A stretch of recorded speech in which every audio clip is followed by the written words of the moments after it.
There is a hidden, devastating truth about the empathy you offer, and the cost you don't realize you are paying. That is the crossroad you find yourself at now. You gave everything. You poured out your soul, convinced it was love's highest form. But a quiet, chilling suspicion has begun to speak. It asks, was it mutual giving, or was it a silent consumption? For the deeply feeling soul, this is the great unraveling. It is not merely heartbreak. It is the collapse of an entire reality, where the very love you offered becomes the thread that bound you. The first, most searing feeling is not freedom. It is a profound disillusionment. You feel betrayed, not just by another, but by your own heart. The sensitivity that made you radiant, that allowed you to feel so deeply, it now feels like a curse. You wonder how your greatest gift became the leash you could not see. But within this agony is a hidden seed, waiting for the storm to pass. To see the subtle machinery of control within a relationship is to pierce the veil not only of another, but of your own hidden patterns. What you must see is this. The person you believed in is not merely a villain, they are a living symbol of a different hunger. Not for connection, but for validation, a reflection in the water of your attention. They do not fall in love with you, they fall in love with the mirror your empathy provides. Your compassion became their stage. Your light became their fuel. They need an audience, for the self they perform is hollow, an echo chamber for a wound they cannot face. And they find empaths, because only an empath will reflect without question. Love is not a mirror, it is a revelation. But this kind of true sight terrifies them. When you begin to see behind the mask, the entire dynamic fractures. You cease to be the perfect reflection. In that moment, you become a threat, not because you attack, but because you withdraw your consent to the illusion. They may rage, withdraw, or recast you as the villain. This, too, is a necessary destruction. Every true transformation requires a symbolic death. The death of the savior complex, the death of the need to be endlessly needed, the death of the belief that love must always feel like sacrifice. This is painful because it strips away the roles that gave your ego meaning. But through this stripping, something else is born. If you listen to the ache of this awakening, you will hear a quieter truth. What you were drawn to in them was often an unclaimed part of yourself. The dynamic of the giver and the taker are two halves of a single unconscious whole. One externalizes a hunger for control, the other externalizes a hunger for worth through service. The magnetism is not love, it is a pact of mutual unconsciousness. One seeks to dominate, the other submits, believing it to be devotion. Until you understand this, you will swing between idolizing and despising, forever seeing the other as the source of your pain. But when you see that, your boundless empathy was, in part, a way to avoid your own unmet needs, you begin to reclaim your power. The shadow side of empathy is martyrdom. You confused compassion with self-erasure, believing that to love meant to give until you disappeared. And so, unconsciously, you invited those who would feast on your vanishing act. They sensed your willingness to dissolve and named it love. Yet love without a self is not divine, it is dissolution. And the soul does not grow in dissolution, it grows in becoming distinct. That is why the first impulse after seeing the truth is to collapse inward, to distrust all connection. But this is not regression. It is an initiation. The soul is withdrawing its energy from a false idol. The temple you built for another is falling, so the inner sanctuary can be rebuilt. Do not fear this emptiness. It is sacred ground. The void you feel is the psychic space where your true form will take shape. When I say that what felt like love was control in disguise, I do not mean it was always a conscious plot. It is often archetypal. They are moved by the spirit of the devouring force, the one who must consume to feel whole. You were drawn into that orbit because a part of you resonated with the archetype of the surrendered self. This dance is ancient. It is in myths of gods who demanded worship, of lovers who consumed each other's identities in the name of fusion. You attract not what you desire, but what you believe you are worthy of. Every bond you enter mirrors your inner relationship with your own spirit. If you have not met your own shadow, you will fall in love with it in another. You will call them fascinating, magnetic, because they carry a disowned energy you crave. They spark in you a forbidden sense of aliveness. But that aliveness is yours, returning to you through their vessel. The suffering begins when you mistake the messenger for the source. The person, with all their charisma, is merely the holder of your own repressed power. When you claim that power back, the spell is broken. This is the peril of empathy without self-knowledge. It is not that you feel too much. It is that you feel for others before you honor what you feel for yourself. Untethered empathy becomes a subtle self-betrayal. You absorb the chaos of others to avoid confronting the quiet ache within your own history. This is why you attract storms. They offer you a familiar role: the healer, the fixer, the one who makes peace. You call it destiny, but it is repetition. The unconscious seeks to complete a pattern. And until you bring the light of awareness to it, you will mistake your deepest wound for your calling. To heal is to witness the pattern without condemnation. The other is not your enemy. They are your dark teacher.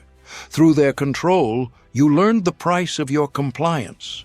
Through their manipulation, you discovered the cost of your own blindness. They were the difficult, unasked-for guides sent by your own psyche to awaken the boundaries you never knew you needed. Every mark they left became a doorway into deeper self-awareness. In this dark way, they served your wholeness more faithfully than any gentler companion could have. The grand illusion love weaves is that another completes you. This myth is old, the story of the half-soul seeking its missing piece. But in truth, love does not complete you. It reveals where you are incomplete.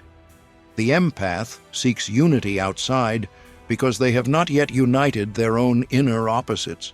The other mirrors this back by demanding worship of a false image. Both are secretly terrified of the same thing: genuine solitude. But solitude is not emptiness. It is the fertile ground of wholeness. The moment you stop fleeing from being alone, you stop needing love as an anesthetic. You may ask, then, how to ever love again without this fear. The answer is not to love less, but to love more consciously. True compassion does not erase the line between self and other. It honors that line. It listens without absorbing, gives without depleting, and remains rooted in the knowing that every soul must hold its own light. The highest love does not rescue. It reflects truth. It does not control. It liberates. And that kind of love begins only when you stop trying to mend what was never your burden to carry. When consciousness enters this painful realization, a new alchemy starts. You begin to see the suffering was not punishment, but purification. Every fantasy about salvation, every dream of redemption burns away until only what is real remains. And reality at first feels stark and empty, but that emptiness is not a lack, it is space, the same silent space from which new stars are born. The other has, without knowing, forced you into a sacred encounter with yourself. They were the mirror you had to shatter to discover you were the source of the light all along. It is not enough to label them toxic and retreat into bitterness. That is the ego's defense against the deeper work. Healing comes not through vilification, but through integration. What they embodied is the shadow of your own unacknowledged self. Their arrogance may reflect your hidden pride. Their manipulation may mirror your covert desire to control through goodness. Their hunger for applause echoes your quiet need to be seen as pure. Every charge you lay at their feet carries a fragment of your own unlived psyche. To move beyond them, you must recognize them within you. In the language of dreams, this is when the beloved's face turns into that of a predator. The figure that once embraced you now bares its teeth. This inversion terrifies because it exposes the dual nature of every profound force. Love in its highest form unites. In its shadow, it consumes. The empath has tasted both faces. To meet both with open eyes is to be initiated into the mystery of wholeness. The unconscious speaks in symbols. It will not say, "You are being controlled." Instead, it will show you dreams of gilded cages, of warm hands that slowly become shackles. It whispers that the one who claims to cherish you is also the jailer of your spirit. This paradox is the nature of psychological entanglement, affection fused with domination, tenderness woven with dependency. The only key is awareness. Once you name the pattern, its power over you weakens. The empath's task is not to stop loving. It is to learn to love without surrendering the soul. You were never meant to become numb. You were meant to become discerning. Empathy must mature into wisdom. Compassion must clarify into vision. You must learn to feel the difference between true resonance and psychic invasion, between deep connection and subtle control. They entered your life as the great, unwilling teacher of boundaries. They forced you to feel the acute pain of overextension so you could rediscover the sacredness of your own energy. When I have studied the depths of the human spirit, I have seen that love is never simple. It is a field of psychic forces. It can be both the mother and the destroyer, both creation and chaos. When you fell for this dynamic, you did not fall for a person. You fell for an archetype, the illusion of a perfect, completing union. Their eyes held the reflection of your own soul's ideal image. And once you placed that projection upon them, they became a god in your inner world. You knelt before an ideal, not a person.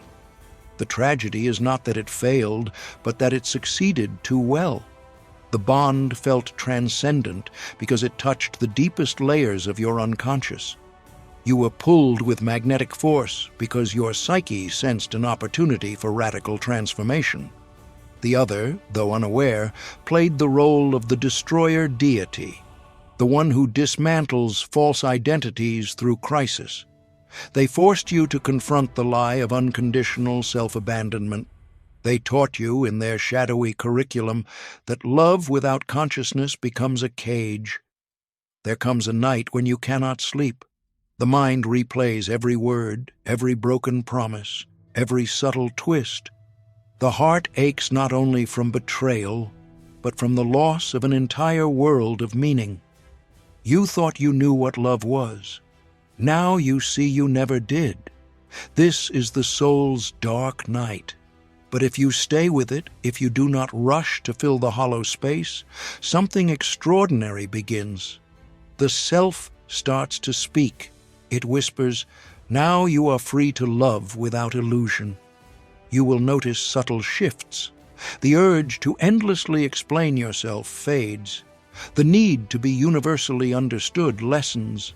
The compulsion to heal others releases its grip. These are not signs of cynicism, but of awakening. You start to understand your energy is sacred currency, not to be spent on every demand. You learn that silence is not emptiness, but sovereignty. You stop performing empathy to earn love. You become a vessel through which genuine compassion can flow, measured, conscious, and whole. The other's deepest. Fear is exposure, and nothing exposes them more than an empath who has woken up. You no longer react to their provocations. You observe. You no longer plead your case. You trust your perception. You no longer chase their version of closure. You create it within. This calm terrifies them, for it reveals the truth they spend a lifetime avoiding. That control is a hollow substitute for real connection. They may try to re-enter your life, not from love, but to restart the old dance. But you will find the music has stopped. Their words no longer find a home in your psyche. You have taken back the projection that once bound you. At this stage, the inner work deepens. You begin to gather the lost pieces of yourself that you once gave away. The inner child who thought love required sacrifice steps forward. The voice you silenced begins to speak. You see that empathy was never meant to be a wound. It was meant to be a gift, guided by discernment. The light that once blinded you now illuminates your own inner labyrinth. In the oldest myths, the hero descends into the underworld not to fight the darkness, but to retrieve a lost part of the soul. You are that hero now. They were merely the gatekeeper of your descent. They lured you into the depths so you could discover the gold buried in your own shadow. And that gold is the unshakable knowing that your worth was never, ever dependent on another's recognition. When you understand this, forgiveness arises, not the naive kind that invites more harm, but the sacred kind that severs invisible cords. You see them not as monsters, but as unconscious messengers. You see yourself not as a victim, but as an initiate who has passed through fire. You bless the encounter for its brutal teachings and release it. That is the true closure, to bless what broke you for having awakened you. And yet, healing is not a straight line. It moves in cycles like the tides. You will feel the pull of memory, the ghost of old longing. You may dream of them again. See this not as failure, but as an invitation to love yourself more deeply in that tender place. Each recurrence is another layer of the old identity dissolving. The empath who has awakened walks a different path. You are no longer drawn to chaos disguised as passion. You begin to find profound beauty in calm. Your intuition sharpens because it is no longer clouded by desperate hope. You sense manipulation before it speaks. You feel energy shifts like a change in the weather of the soul. This is the gift of the suffering. It has made you clairvoyant in matters of the heart. One day, love will approach again. It will not come with roaring intensity. It will arrive with a deep, humming peace. It will not demand your light. It will stand beside its own. You will recognize it not by butterflies, but by a profound stillness in your being. This love will not complete you. It will meet you already whole. It will mirror your sovereignty, not your wound. And you will know, finally, that love and control were never the same thing. You are not merely healing from a person. You are awakening from an ancient dream. The dynamic was not a single event. It was a symbol, a living archetype through which your own spirit revealed its longing to transcend dependency. Every empath at this threshold faces the same inner choice. One path leads back to the familiar loop of giving yourself away. The other leads into a luminous, sacred solitude where the soul rebuilds itself from truth, not need. Solitude is refinement. Your nervous system, once tuned to chaos, must learn the sound of its own silence. That silence will feel foreign at first because you have spent years hearing your worth only as an echo in another's approval. But in this quiet, you begin to hear your own essence. That voice, gentle, ancient, and steady, has been there all along, beneath the noise of the old dance. It does not speak in flattery or fear, but in quiet wisdom. You are not here to be drained. You are here to be radiant. The process of becoming whole now takes its true form. You start to meet your inner figures, the hidden archetypes that have shaped you from within. You meet the inner child who linked love with survival. You meet the inner caretaker who believed sacrifice was holiness. You meet the inner healer who confused martyrdom with compassion. These are not enemies. They are guardians of your unintegrated truth. As you welcome each one, your fragmented psyche begins to cohere. You see now that empathy without boundaries was not love. It was a defense against your own loneliness. You begin to see how the other carried your disowned inner force, perhaps your repressed authority or your exiled sensitivity. You mistook their version of it for the real thing because you had forgotten you owned it yourself. The moment you reclaim that energy within, the outer attraction dissolves. The lesson is complete. Life, loving ritual, will test this new awareness. Another may arrive, gentler, yet humming with a familiar vibration. You will feel the subtle tug of the old pattern, the urge to overgive to prove your worth. But this time, awareness stands guard. You catch the impulse before it becomes a chain. You breathe. You choose differently. And in that small, powerful moment, you alter the destiny of your soul. The unconscious celebrates each conscious choice. Each one is energy reclaimed from the past. You begin to feel an inner solidity, a quiet confidence that needs no external mirror. Your empathy no longer leaks out uncontrollably. It circulates within you like light in a sacred vessel. You become both the sun and the earth receiving it. This is the birth of true sovereignty. I have often said that the self does not emerge in comfort. It is born in crisis, through the shattering of every illusion the ego holds dear. When the empath's dream of love collapses, what rises from the ruins is not despair, but your own latent divinity. You realize that what you called love was a projection of your longing for union with your own soul. The other impersonated that union because they temporarily held the image of your unclaimed wholeness. You knelt before a savior because you forgot the savior resides within. Here the archetype of the wounded healer transforms. You once believed your purpose was to fix others. Now you see it is to embody wholeness. True healing is not rescuing. It is a radiant presence. The empath becomes a conscious creator when they stop pouring energy into fixing what resists change and instead channel it into creation, art, wisdom, authentic service. The same intensity that once attracted the fractured now magnetizes the awake. Your dreams will confirm this shift. Where you once dreamed of mazes and locked doors, you will now dream of open skies and strong bridges. The unconscious mirrors your inner state. Freedom in dreams is freedom being born in life. You will notice you no longer fear your own shadow. You can look upon anger, desire, grief without guilt. You see these were never enemies. They were energies misplaced in the name of a distorted love. Anger becomes the fire of self-respect. Desire becomes the pulse of genuine creation. Grief becomes the sacred rain that allows for rebirth. The empath who integrates their shadow no longer asks for permission to feel.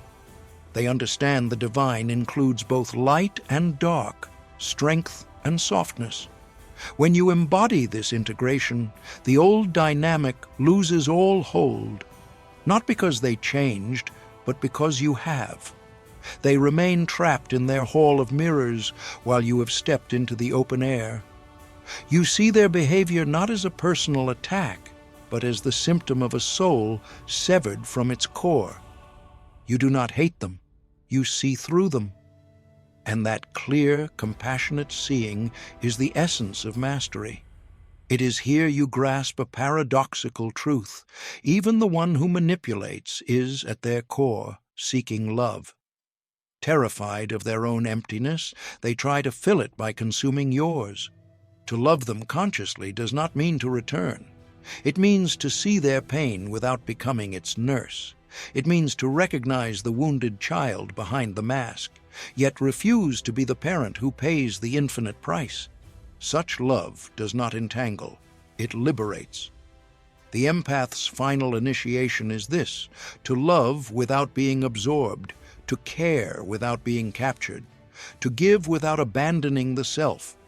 This is the love of the soul for all existence, a love that holds everything yet clings to nothing. You become like the sun, shining without preference, giving without depletion.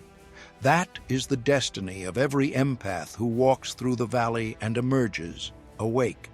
From this consciousness comes a peace that is quiet, deep, and unshakable. You realize no one ever truly had power over you. The control you experienced was the shadow of your own disowned authority. The freedom you feel now was always there, waiting beneath the illusions of need. You look back on the journey not with regret, but with a strange reverence. For through that searing pain, you discovered the sacred architecture of your own spirit.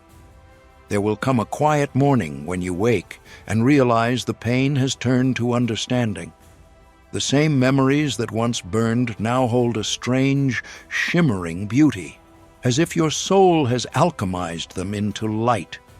You recall the other's face, not with hatred, but with a distant calm, like remembering a character from a powerful dream.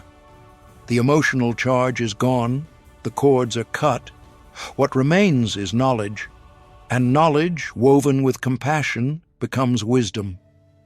This wisdom is not from books, it is earned in the descent. You walked the labyrinth of projection and emerged holding the golden thread of awareness. You now see every act of control, every illusion, every betrayal was your psyche's fierce way of leading you back to your own center. Nothing was wasted.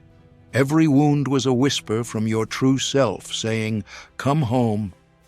In the old texts, they called this stage the sacred marriage, the inner union of opposites. Within you, the protective and the creative, the strong and the gentle, finally meet in harmony. They no longer war, they cooperate. This union births something new, the androgynous soul, complete within itself. This is wholeness, to no longer seek completion in another, but to be the vessel through which life's divine polarities flow freely. You feel this in your body. The old tension in your chest softens. Your nervous system, long addicted to anxiety, learns to trust calm. Your breath deepens. Your intuition clears. You sense energy not as chaos, but as a kind of music. You realize conscious empathy is not about carrying pain, it is about attuning to truth. You witness suffering without drowning in it. You walk through emotional fields untouched, luminous, and fully alive.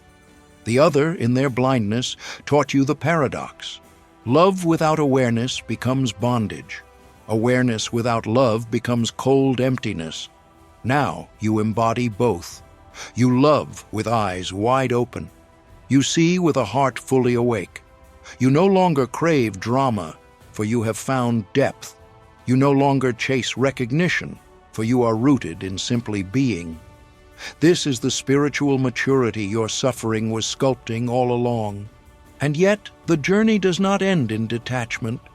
It culminates in devotion, not to a person, but to truth itself.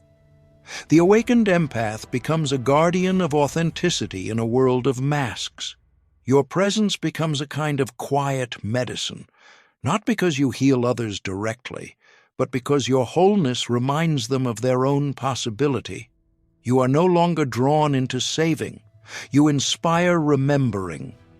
In time, even your dreams change again. You no longer dream of chases, but of reunions, with ancient guides, at rivers of clarity, in temples of inner light. The unconscious shows you the soul, once fragmented, has returned to its original elegant order. You have become what you once sought, the living union of awareness and love, strength and sensitivity, heaven and earth. If you listen deeply, you may feel the cosmos itself resonates with this homecoming.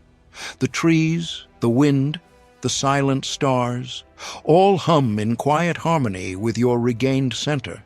You understand that to know yourself is to know you are part of the connected whole of all things. And to love from that knowing is to love without any chains at all.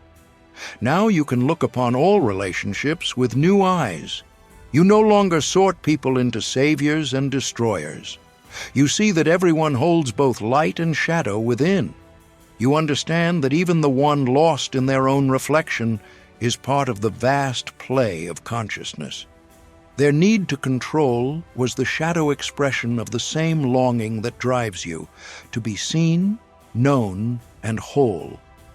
But you have chosen the higher path, to fulfill that longing from within, not through domination or dependency.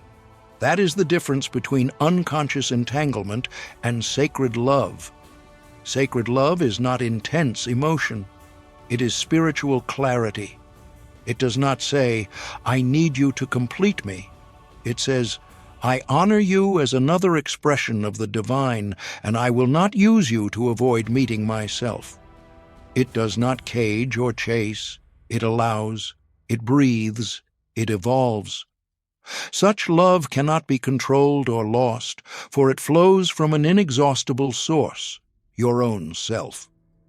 If you could see yourself now through the eyes of spirit, you would appear as a being surrounded by a quiet light, the aura of self-possession shining like refined gold. This is not pride, it is profound presence. You have become the alchemist who turned pain into power, illusion into insight, raw empathy into embodied wisdom. You no longer ask, "Why did they do this to me?" Instead, you ask, "What truth within me did this awaken?" That single shift in perception marks the end of karmic repetition. The pattern is broken. There may still be moments of a soft melancholy, when you remember how deeply you once loved and how easily you were led astray. But even these moments are sacred. They remind you of your immense capacity to feel, to risk, to open your heart. They remind you that you are human, not just a mind observing, but a soul that is fully lived. Wholeness does not mean perfection. It means the graceful inclusion of all your parts. And as you move through the world now, people will sense this change. Some will be drawn to your calm energy. Others may be unsettled by it. Your light will expose what they hide, just as another's once exposed you. But you will not shrink anymore. You will not apologize for your sensitivity or dim your radiance to make others comfortable. You will know your empathy is not a weakness. It is divine technology, designed for conscious connection, not for compliance. Perhaps someday, the one who once sought to control you will think of you again. They may search for a trace of you, remember your eyes, wonder why their old patterns no longer reach you, and you will feel nothing but a quiet, distant blessing. For you have stepped entirely beyond the realm of control. You have entered what the mystics call the freedom of the soul, to love without fear, to give without depletion, to exist without begging for validation. You have become, in every sense, whole. So when I speak of the empath discovering that a certain kind of love was control in disguise, I do not speak of a tragedy. I speak of a rebirth. I speak of the moment the veil tears and the soul remembers its eternal sovereignty. You are that soul. You are that remembering. They were the storm. You are the vast, clear sky that remains when it is past. And if you ever doubt this transformation, return to silence. Place your hand over your heart and listen. The pulse you feel is the rhythm of the universe itself. The same force that spins galaxies moves through you. It needs no permission, no reflection, no control. It simply is. That is love in its purest form. the love that neither enslaves nor seeks to be enslaved, the love that exists because it cannot not exist. Carry that love within you. Speak from it, create from it. Let it flow into everything you touch. For when one empath awakens to their own light, the world itself begins to heal. Each soul that remembers its sovereignty becomes a beacon for others still lost in the dream. You are not merely recovering from a pain, you are participating in the quiet evolution of human consciousness. So go forward, gently and without fear. The cycle is complete. What felt like control has become clarity. What was heartbreak has become initiation. What was love in disguise has become love, finally and fully unveiled. And in that unveiling, you have found the greatest truth of all, that you were never unworthy, never half, never powerless. You were only asleep within your own divinity. And now, at last, you are awake. If this journey resonated with you, help this message reach others who need to hear it. Please like this video and subscribe to Winds of Thought for more explorations into reclaiming your inner sovereignty.